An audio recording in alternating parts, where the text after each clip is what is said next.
নমস্কার বন্ধুরা, সৌরভের ছাদ বাগানে আরও একটি নতুন ভিডিওতে জানাই আপনাদের স্বাগত। আজ আমরা দেখে নেব ঝিঙে গাছের দানা থেকে কিভাবে আমরা চারা তৈরি করে নেব। সেহেতু আমি এর আগের দিন কিন্তু রাত্রেবেলা কিন্তু দানাগুলো কিন্তু ভিজিয়ে রেখেছিলাম এবং পরের দিন সকালে সেটা তুলে নিয়েছি। আর তার সাথে কিন্তু আমি এখানে 70% মতো মাটি নিয়ে নিয়েছি এবং মাটির সাথে যেটা আমি করেছি তার সাথে দেখতে পাচ্ছেন বন্ধুরা, এটা হচ্ছে কাঠের গুঁড়ো আর এটা আমি হচ্ছে নিম পাতা, যেটা হচ্ছে গিয়ে নিম কীটনাশক তৈরি করেছিলাম সেটা, এবং এখানে দেখতে পাচ্ছেন চা পাতা। আমি খুব সিম্পল ওয়েতে বাড়িতেই এই গাছ লাগিয়ে থাকি এবং গাছের পরিচর্যা করে থাকি। আমার যে কোনো গাছের ক্ষেত্রে কিন্তু গোবর সার ব্যবহার করে থাকি।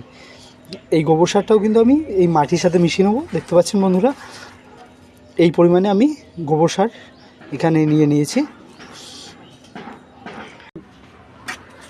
মাছের পেটি জোগাড় করে নিয়েছি, যেটা আপনারা খুব সহজেই পেয়ে যাবেন আপনাদের কাছাকাছি কোনো একটা মাছের যেই দোকানদার দাদারা রয়েছে তাদের কাছ থেকে।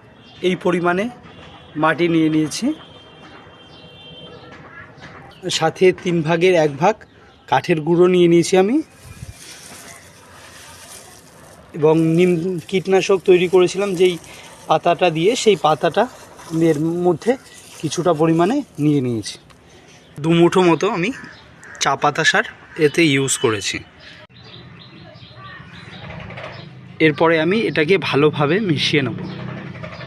আর এইভাবে দেখতে পাচ্ছেন সব কিছু মিশিয়ে নিয়েছি এবং এতে আমি এক এক করে দানাগুলো প্রতিস্থাপন করে নেব।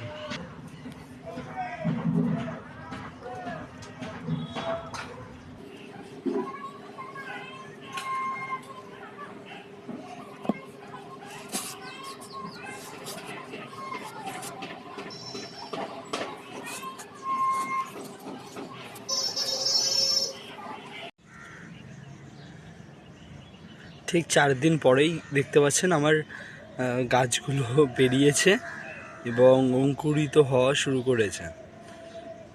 দেখতে পাচ্ছেন এটা কিন্তু আমার সেই যে গাছগুলো আমি লাগিয়েছিলাম সেই গাছগুলো কিন্তু আস্তে আস্তে অঙ্কুরিত হওয়া শুরু করেছে।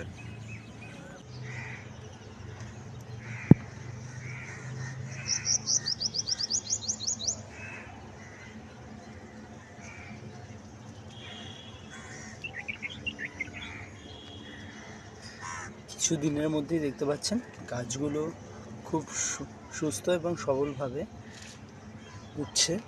এবার আমাকে যেটা করতে হবে এখন এই ক্ষেত্রে 15 থেকে 20 দিন পরেই কিন্তু দেখতে পাচ্ছেন গাছগুলো কিন্তু খুব সুন্দরভাবে বেড়ে উঠছে এবং 2-3টে পাতাযুক্ত এখানে কিন্তু গাছগুলো আমি দেখতে পাচ্ছি। আর তার সাথে কিন্তু কিছুটা পরিমাণে কিন্তু আমি খাবার এখানে ইউজ করেছি, সেটা হলো কিন্তু কাঠের গুঁড়ো এবং তার সাথে মাটি, এবং তার সাথে কিছুটা পরিমাণে আমি নিয়ে নিয়েছি কিন্তু পাতা পচা সার। তা মিক্স করে কিন্তু আমি গাছের ক্ষেত্রে দিয়েছি। কিন্তু আর কিছুদিন থাকার পরে কিন্তু আমি গাছগুলোর জন্য একটা স্ট্রাকচার করে দেবো, যাতে খুব সিম্পল ওয়েতে কিন্তু গাছগুলো বেড়ে উঠতে পারে।